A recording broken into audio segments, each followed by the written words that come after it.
Aray nung bagyo pa. Di kayo sabi maghanda nga yung bagyo. Di ngayon naghanda kami din ng pang-ulam, pang isang lingguhan. Hindi natitila. Siya, nagluto kami din ng masarap na puchiro. Isang mabilis ang pagpipito ng gulay katulad na lamang ng beans. Madali nga lang mo maluto kaya naman hahanguin na natin yan pagkatapos ng beans. Ito namang ating carrots ang ating pipito. Ganito nga lang ang gayat ng ating carrots. Medyo pahiris ang pagkakagayat. Ito yung medyo matagal-tagal ng pagpipito dahil medyo makapal. Pagkatapos nating maprito at sa tingin natin ay luto na, pwede na nating hanguin. At susunod naman natin ang ginahit nating saging. Ito yata ang pinapaborito kong panglahok dito sa ating puchero, yung saging. Mawala na yung ibang gulay, wag lang yung ating saging. At ganun din ang proseso. Pagka prito mo, hahanguin ulit. Dahil nga halos prito lahat, ginamit natin dito ay vegetable oil. Para naman hindi tayo magka-cholesterol.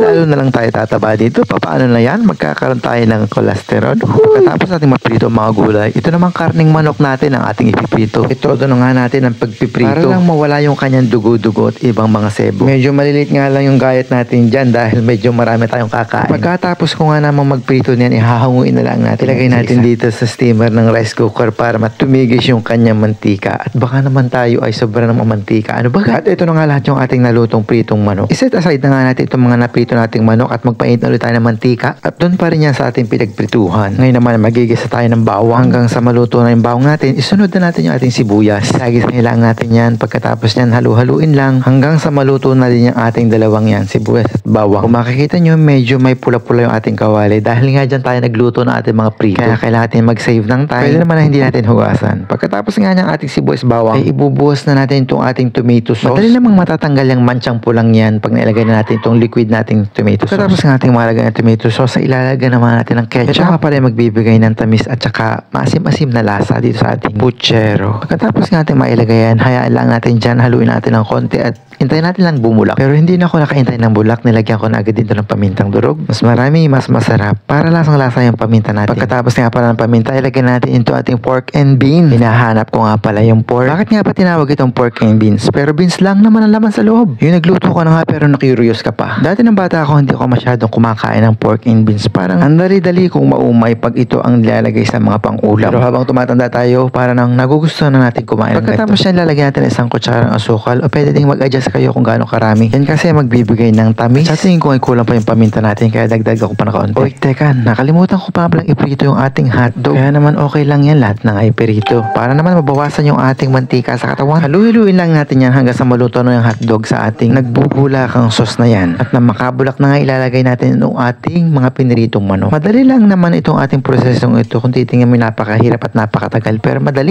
lamang yan. Lagyan nyo na lang ng pampalasa kung ano talaga magpapalasa sa inyo. Depende na rin sa inyong panlasa. At ilang segundo at minuto pa lang ang lumipas. Ilalagay na natin yung mga gulay nating pinirito. Yung pritong carrots, pritong beans, at ang pinakahuling ilalagay natin itong ating pritong saging. Madali nang maluto lahat ng yan dahil ay mga pinirito na. Sabi nga sa balita, paghandaan daw natin yung bagyo. Kaya ito, nagluto ako ng puchero para sa inyo. At syempre, para sa pamilya ko. Sa tingin ko nga ay parang puchero na nga itong niluluto ko. Teka, nakalimutan ko, meron pa nga pala akong repolyo dito. Galing sa farm ni Alex. Galing sa farm ni Mayor Alice Go.